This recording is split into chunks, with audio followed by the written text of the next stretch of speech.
డిఎస్సీలో అక్రమాలపై CBI విచారణతో పాటు రాష్ట్ర విద్యాశాఖ మంత్రి నారా లోకేష్ రాజీనామా చేయాలని నిరుద్యోగ భృతి చెల్లింపు వంటి ప్రధాన డిమాండ్ల సాధనే లక్ష్యంగా వైఎస్ఆర్సీపీ చేపడుతున్న ఉద్యమంలో భాగంగా రిలే నిరాహార దీక్షలు చేపడుతున్నారు.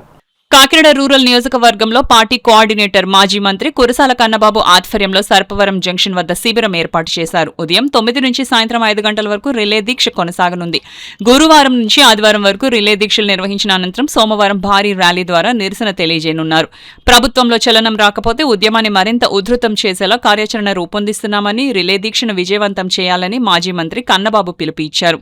దీక్షలో కాకినాడ రూరల్ మండలంలోని గ్రామాలకు చెందిన పార్టీ నాయకులు, కార్యకర్తలు, నిరుద్యోగులు, డిఎస్సీ బాధితులు పాల్గొంటారని, అలాగే కరప మండలం, కాకినాడ అర్బన్లోని రూరల్ డివిజన్ల నుంచి ఒక్కొక్క రోజు దీక్షలో పాల్గొనేలా ప్రణాళిక తయారు చేసి దీక్షలు చేపడుతున్నామన్నారు. డిఎస్సీలో నష్టపోయిన అభ్యర్థులు స్వచ్ఛందంగా హాజరవ్వాలని ఆయన కోరారు.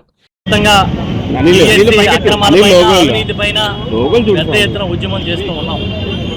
ఈ రోజున మేము చేపట్టిన ఈ ఉద్యమం రాష్ట్ర వ్యాప్తంగా వైఎస్ఆర్ పార్టీ చేస్తున్న ఈ ఉద్యమం ఇక్కడతో ఆగదని కూడా గట్టిగా చెప్తా ఉన్నాం. ఎందుకంటే యువతని, నిరుద్యోగుల్ని నిలువెత్తుగా మోసం చేసిన లోకేష్ విద్యాశాఖ మంత్రి తప్పకుండా రాజీనామా చేయాల్సిందే అనేది మా ప్రధానమైన డిమాండ్.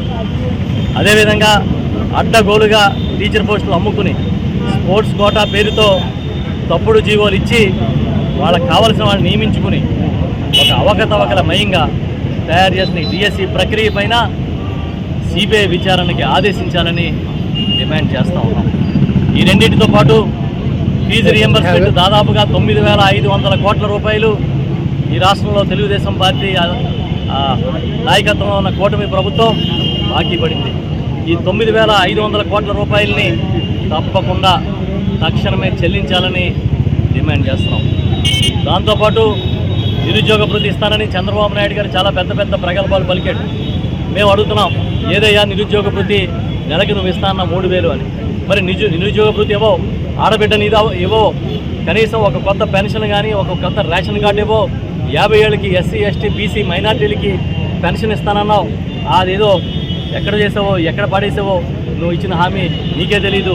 మరి ఇవన్నీ ఇలా పెట్టుకుని సూపర్ 6 ఇచ్చాం, అన్నీ అమలు చేస్తున్నాం, నేను గొప్పగా సంక్షేమాన్ని అమలు చేస్తున్నాను, ఏ విధంగా అబద్ధాలు చెప్తావు చంద్రబాబు నాయుడు అని అడుగుతున్నాం. మీకేమీ తప్పు అనిపించట్లేదా? మీరు చేసేది ఈ ప్రజలకి దగా అనిపించట్లేదా అని అడుగుతున్నాం. ఎట్టి పరిస్థితిలో నారా లోకేష్ రాజీనామా చేయాల్సిందే.